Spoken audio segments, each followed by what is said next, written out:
नमस्कार, मैं हूं आकाश और आप देख रहे हैं न्यूज। हम लगातार आपको लॉकडाउन की व्यवस्था पे खबरें दिखा रहे हैं, लोगों को दिखा रहे हैं कि कैसे लोग एक दूसरे का सहयोग करें। ऐसे में ही हमारे साथ बड़हरिया विधानसभा से एक युवा और जोशीले नेता हैं अनुरंजन मिश्रा, जो लगातार लोगों के बीच भोजन की व्यवस्था कर रहे हैं, उन्हें अन्न दे रहे हैं और वैसे लोगों के बीच जा रहे हैं जो लोग गरीब हैं, जो लोग रोजमर्रा की जिंदगी में काम करते हैं लेकिन अब काम नहीं होने के चलते वो भूखमरी की कगार पे हैं।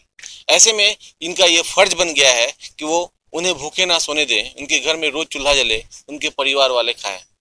हम इन्हीं से जानते हैं कि आखिर ये सारी चीजें ये क्यों कर रहे हैं। आप क्यों कर रहे हैं सर? देखिए, हम भगवान के साक्षात दर्शन नहीं कर सकते हैं।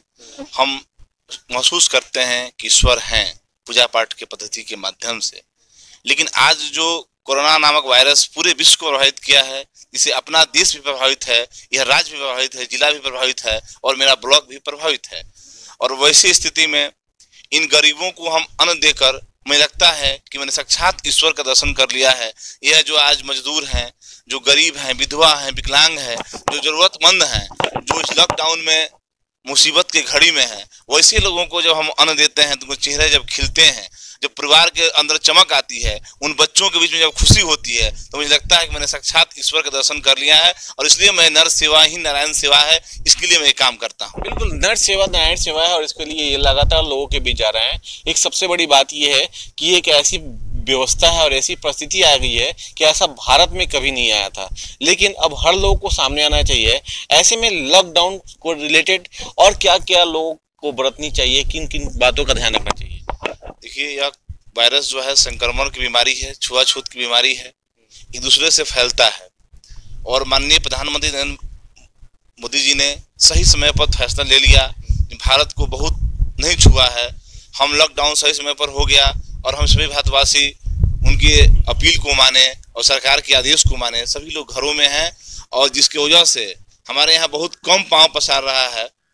तो लोगों से मेरा आग्रह होगा कि द्वितीय चरण की घोषणा हुई है। पहले प्रधानमंत्री जी ने 21 दिन का कहा, फिर उसके बाद जो है 3 मई तक कहा है।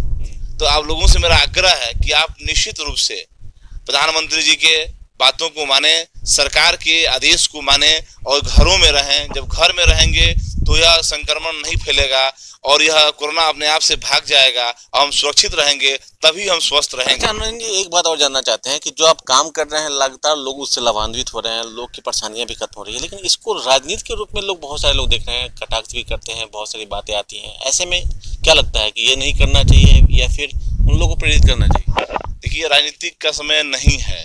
जो ऐसा कह रहे हैं वह गलत कह रहे हैं। यह महामारी किसी दल के लिए नहीं है, किसी व्यक्ति के लिए नहीं है, किसी जाति के लिए नहीं है। यह महामारी पूरे विश्व के लिए है, भारत के लिए भी है, राज्य के लिए भी है, जिले के लिए भी है। इसलिए मैं कहूँगा उन लोगों से कि राजनीति से अलग हट के जो संपन्न लोग हैं वो अपने आसपास ध्यान दें और जरूरतमंद को जरूर सेवा करें, जरूर सहयोग करें। वह उनको ईश्वर जो है फल प्रदान करेंगे, क्योंकि हम कहते हैं कर्मण्येवाधिकारस्ते माँ फले सुखदाचना माँ कर्म फल है तिरभु माते संगो सकर्मणि। कर्म कीजिए और फल की चिंता मत कीजिए। इसलिए हम कर्म कर रहे हैं, जो भी जिसको कहना हो कहे, हमें उसकी चिंता नहीं है। हम निश्चित रूप से उन गरीबों की सेवा करके हमें ये खुशी मिल रही है। मुझे एहसास हो रहा है कि मैं साक्षात भगवान का सेवा कर रहा हूँ, साक्षात भगवान का दर्शन कर रहा हूँ। आप समाज से जुड़े हुए हैं, लगातार शांति समिति के भी बैठक में जाते हैं, शांति समिति से भी जुड़े हुए हैं, तो ये बताइए प्रशासनिक स्तर पे, चूंकि ये ब्लॉक काफी हाईलाइटेड ब्लॉक रहा है और यहाँ पे 2-2 मरीज भी मिले हुए थे, तो किस तरह की व्यवस्था की गई है? देखिए, प्रशासन जो है यहाँ बहुत चाक चौकस है। जिलाधिकारी महोदय और पुलिस अधीक्षक महोदय के आदेश को यहाँ अक्षरशः बीडीओ साहब, सीओ साहब और थानाध्यक्ष महोदय अक्षरशः पालन कर रहे हैं और लोगों को आग्रह कर रहे हैं। यानी बड़हरिया के अंदर लॉकडाउन 100% सफल है, यह मुझे घूमने के बाद प्रतीत हो रहा है और दिखने को मिल रहा है कि यहाँ प्रशासन जो है बड़ा मुस्तैदी के साथ लगा हुआ है। चाहे वो बीडीओ हो, सीओ हो, थानाध्यक्ष हो या चौकीदार हो या सिपाही हो या कोई कर्मी हो, आंगनबाड़ी सेविका हो, आशा हो, जो भी कर्मी है, सभी लोग मनयोग से लगे हुए हैं इस बड़हरिया के अंदर फिर कोई कोरोना का मरीज ना हो, कोरोना से यहाँ से मुक्ति मिले, इसलिए सभी लोग मनयोग से लगे हुए हैं और 100% यहाँ लॉकडाउन सफल है। बिल्कुल, इस तरह की जज्बे रहने चाहिए और जज्बे अगर होंगे तभी हम एक दूसरे का सहयोग कर सकते हैं। वैसे भी भारत एक आपसी एकता का प्रतीक है और भारत में हमेशा ऐसा देखा गया है कि जब भी विपत्तियां आती हैं तो लोग एक दूसरे के लिए खड़े हो जाते हैं, दुश्मनी चाहे जो भी हो, लेकिन विपत्तियों में एक साथ खड़े होते हैं। ऐसे में नरेंद्र मिश्रा बड़हरिया विधानसभा के लिए मिसाल बन रहे हैं और लगातार इनका ये कहना है कि जब तक इस तरह की व्यवस्था रहेगी तब तक लोगों का सहयोग करते रहेंगे। हम इनके जज्बे को सलाम भी करते हैं और लोगों से आग्रह भी करते हैं कि लॉकडाउन का पालन करें, घर में रहें, सुरक्षित रहें। सिवान से न्यूज़ व्यूज के लिए आकाश।